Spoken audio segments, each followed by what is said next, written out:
踏入夏日，天氣炎熱，好多嘅朋友都會覺得食慾不振。呢個時候最適合食用蔬果嚟調理胃口。今期節目我哋特登喺街市挑選咗當造夏日時蔬茄子作為料理食材，當然仲有酸酸甜甜嘅番茄嚟做底味。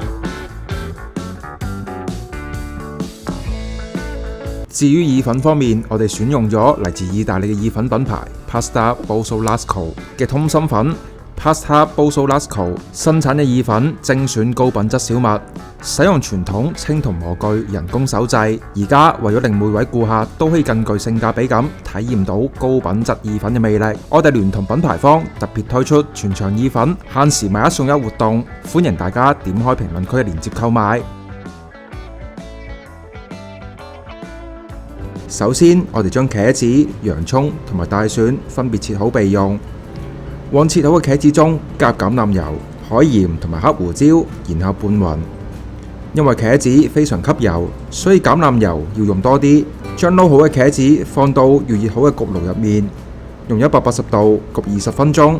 往鑊入面加適量嘅海鹽，將通心粉煮至8成熟，留起備用。將洋葱同埋蒜粒爆香之後，倒入罐頭番茄同埋適量嘅清水，將醬汁煮開。再往鑊入面加茄子同埋通心粉，然後用海鹽同埋黑胡椒作最後調味，將醬汁收至你中意嘅濃稠度，最後撒上適量嘅芝士碎同埋乾番西碎，一道非常適合夏日嘅通心粉料理就完成啦。